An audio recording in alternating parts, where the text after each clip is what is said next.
Hello everyone! I am your English 4 teacher, Ma'am Leylin. Are you now ready for our class today? If you do, sit back and relax as we start our lesson for today. The objectives for this lesson, learners are expected to demonstrate understanding of the text elements to comprehend various text types. Note significant details portrayed in the selection or passages. In reading or watching, we must remember the important facts or details in a story. This will help us understand and appreciate the story better.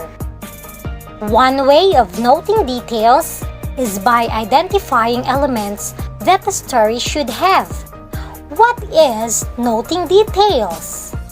This will be our lesson for today. Noting details is about paying attention to some details in the story we read, watch, or even details in the picture. Noting details answer the questions who, what, where, when, why, and how. They are called WH and H questions. They are questions asked after reading or watching a story to help you understand what you have read or watched. This time, children, we are going to read a story entitled Achoo by Cynthia Sherwood. Listen carefully as I read to you the story. We all sneeze sometimes. Sneezing is a reflex that your body does automatically. That means you cannot make yourself sneeze or stop once it has started. When you sneeze, your body is trying to get rid of bad things in your nose, such as bacteria. You have extra germs when you have a cold, so you sneeze a lot more. You might also sneeze when you smell pepper. Inside your nose, there are hundreds of tiny hairs. These hairs filter the air you breathe. Sometimes, dust and pollen find their way to these hairs and bother your nasal passages. The nerves in the lining of your nose tell your brain that something is invading your body. Your brain, lungs, nose, mouth, and the muscles of your upper body work together, blow away the invaders with a sneeze. When you sneeze, germs from your nose get blown into the air. Using a tissue or sneezing into your sleeve captures most of these germs. It is very important to wash your hands after you sneeze into them, especially during cold and flu season. Do you ever sneeze when you walk into bright sunlight? About 25% of people experience this phenomenon. Scientists believe that the brain gets confused when signals from the optic nerve trigger the sneezing reflex in direct sunlight. This usually runs in families. If someone nearby sneezes, remember to tell them, Gesundheit. That is a funny-looking word which is pronounced Gesundheit. It is the German word that wishes someone good health after sneezing. Did you understand the selection, children?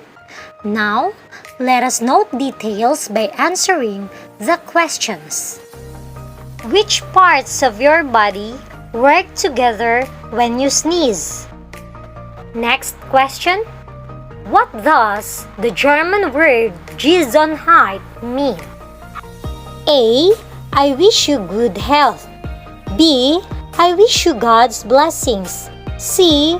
I wish you a good day. And D. I wish you would stop sneezing. Another one. Why do some people sneeze when they walk into bright sunlight?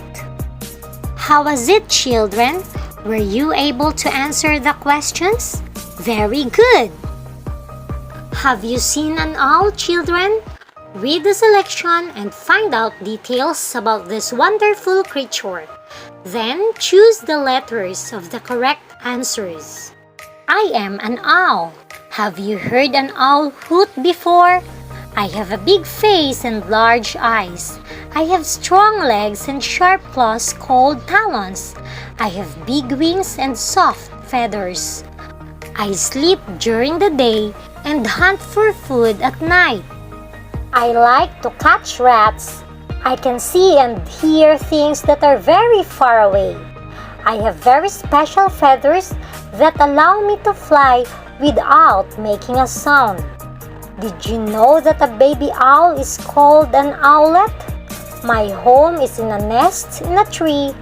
How about you? Where do you live? Did you like the story, children? Were you able to understand the important details? Let's find out. Who is Jerry? A. An owl. B. A robin. C. An eagle. D. A sparrow.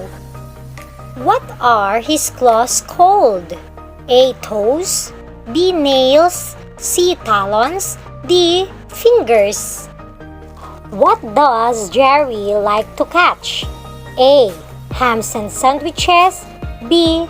Fish and chips. C. Pizza. D. Rats. What is a baby owl called? A. Hen. B. An owlet. C. A calf. D. A piglet. What does Jerry do during daytime? A. He sleeps. B. He hoots loudly. C. He hunts for food. And D. He cleans his feather. Why are Jerry's feathers special? A. They don't make a sound. B. They are shiny. C. They are soft. And D. They are heavy. How was it, children? Do you think you've got the correct answer? Very good! Now we will be reading a story about Jessa. She will share with you why she is proud of her family. Are you also proud of your family? Listen carefully and take note the important details. My name is Jessa. I am 10 years old and I live in a small house in Santo Angel. I have a wonderful family whom I love very much. There are 6 members of my family. My grandparents, my parents, I, and my brother. My grandfather is a very wise man who gives us great advice in every situation. My grandmother is a talented cook and kind woman. My father is a farmer who has fed a lot of people in our barangay. My mother is a vegetable seller. She is always there for us and I am grateful to her for this. My brother Tristan is 6 years old and we get along very well. This is my family. Let's answer this. How old is Jessa? How many members are there in her family? Where does Jessa live? What job does Jessa's father have? Is Jessa's mother a teacher? How many brothers has Jessa got? Is Tristan older than Jessa? Who gives great advice in the family? What kind of girl do you think is Jessa? Why do you think Jessa is proud of her family? What do you think? Did you answer the questions correctly? By knowing the important details of the story, you can be able to answer the questions asked. What are details? Details are small pieces of information that support the main idea. They tell something about people, events, things, time, objects, circumstances, situations, and manner. There are 2 types of details. They are implicit and explicit. Implicit details are used to describe or define a general state. These are the details that we can't really see. These are details that are implied but not easily expressed, while the explicit details are the specific details that we can see and are measurable.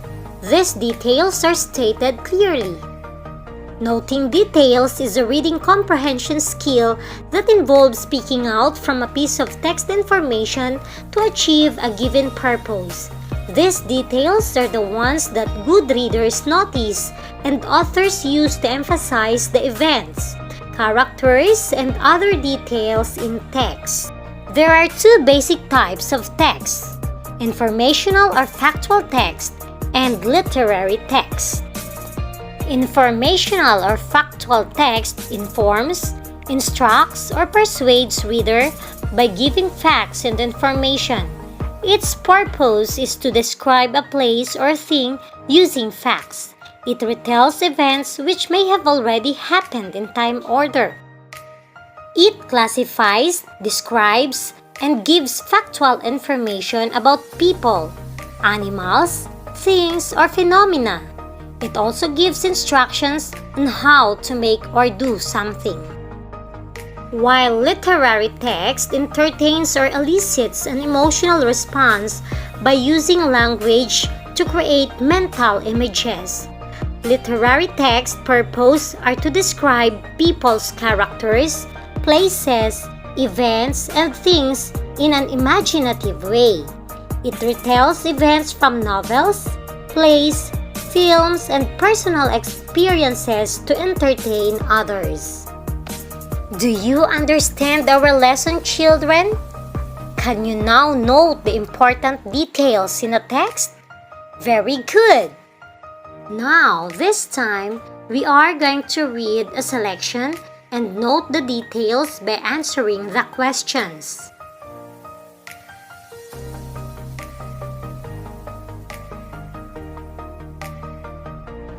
Uwang, rhinoceros beetle in English, is one of the few beetles called by name in the Philippines.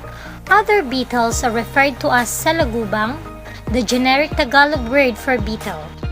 Although we can see various pictures of rhinoceros beetle online, nothing can compare to seeing one up close and personal.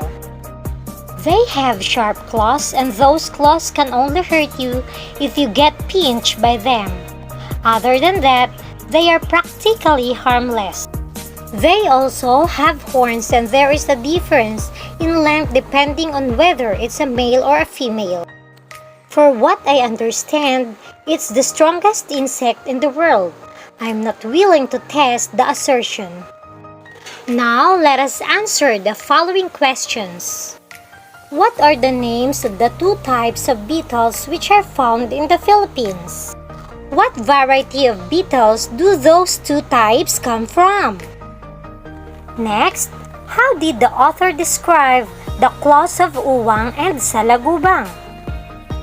Do you think you will be hurt once you see an uwang or salagubang?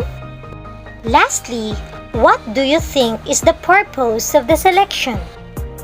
There you are, children. I'm sure you have answered all the questions. Good work, everyone! Okay, children, have you ever experienced strange things in the classroom?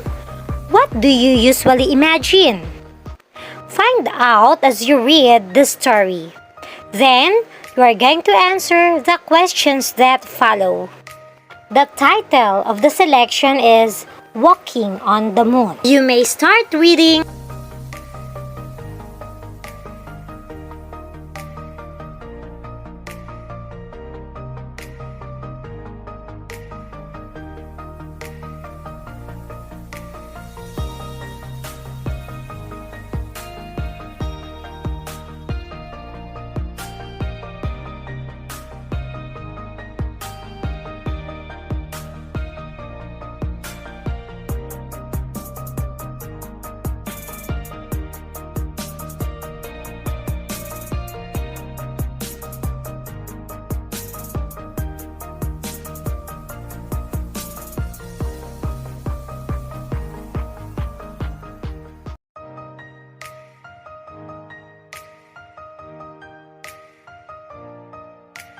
Did you like the story, children?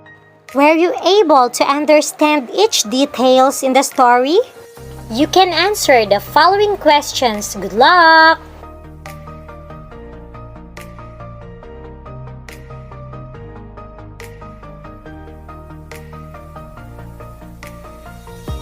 That was it, children, so I guess you have learned a lot from our lesson today. Once again, I am your Mom Laylin saying, develop a passion for learning. If you do, you will never cease to grow. Goodbye, children!